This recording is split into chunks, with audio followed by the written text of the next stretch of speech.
What's up, guys? It's Robbie here from Headstrong. I want to talk about sticking points a little bit. Throughout all your lifts, your deadlift, your squat, your bench, your overhead press, it's good to have that awareness where your sticking points might lie. To bust through any plateaus, you have to have a good idea where those sticking points are throughout that range of motion so you can attack that weakness.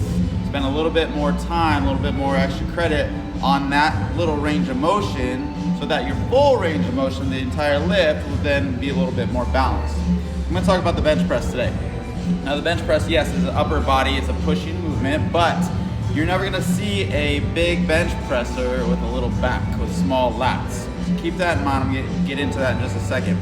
Now, with the end range of motion of the bench press, it is all tricep. It's simply that elbow joint extending. Okay, that's all that tricep does. But keep in mind, always remember your setup is a little bit more, is just as important. You want to go down into the bench press, you always want to have that wrist stacked right over the elbow. The reason being, if you're not like that, then yes, it will be all triceps doing that work. You're taking your shoulders, you're taking your lats, you're taking your chest out of it. So kind of open up that grip a little bit, let that chest become a little bit more vulnerable. When that barbell is sitting right on your chest, your lats are in control. When your lats are turned on and it's setting your shoulders back and down, that's going to give you the opportunity to use your chest, the big strong pushing muscle. A little bit of shoulders, but the majority of your chest. If your lat is not turned on and you're loosey-goosey back there, then you're going to do something like that. It's going to turn on all into that shoulder exercise using the little muscles around your shoulder. So you want to use the big powerful pushing muscles in your chest. So make sure the shoulders are locked down, that big lat muscle is turned on. The first little bit when the barbell is coming off your chest, that's your pec minor. Your elbows are a little wide out here, your pec minor's on the top. It's going to be the first initial little bit right off your chest. So if that's your sticking point, something like incline press, something like cable flies are really great exercises to focus on that upper part of your chest, your pec minor. Throughout the range of motion, your pec major kicks in a little bit, kind of like doing mid-range push-ups or bench press, just right here. Your pec major is doing the work. If you simply just compress the bar inward, squeeze your chest, that barbell will go up just a little bit.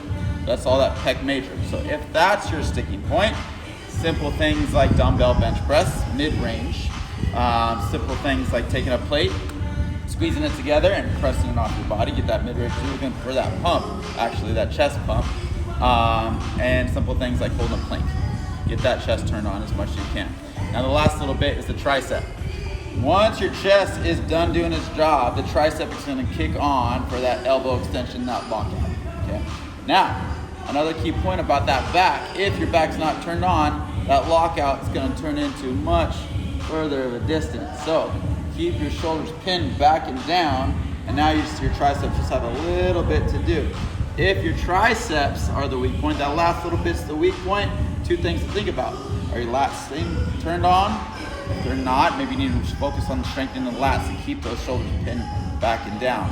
If it's the triceps, you got a bucket list, a bunch of things to work on for tricep. Tricep extensions, you could do skull crushers, you could do close grip bench press, things like that. Whatever you need to do to find the pump in that tricep.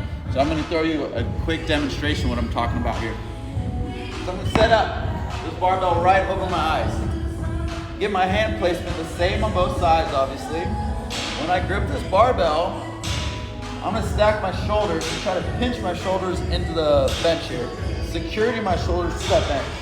I'm going to unrack this barbell, and then when I do so, as I bring it to my starting point right above my chest, that's my opportunity to turn that lat on. Unrack it and turn those lats on right about there. So now my back is completely turned on, shoulders pinched into the bench. I'm going to lower the barbell by spreading the barbell apart to make sure my lats stay on. Really pull this sucker apart. Once I get to my chest, my lats are so turned on and so pinched together, I just can't hang out here all day. I gotta let this weight just chill right here. The initial push, I'm going to compress the barbell inwards. Remember to get that chest turned on. All I'm going to do is compress the bar in, and it pops up just a little bit. All I did, I didn't push up, just went in.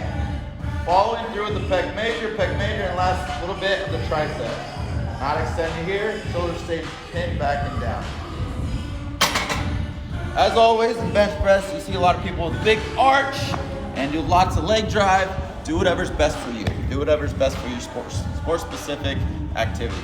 If you need the arch, just be careful. It's much more about the arching of the upper back, not so much the lower back. If you're doing a little bit of leg press, think about driving out as well, not just pushing your body that way. Should help out quite a bit.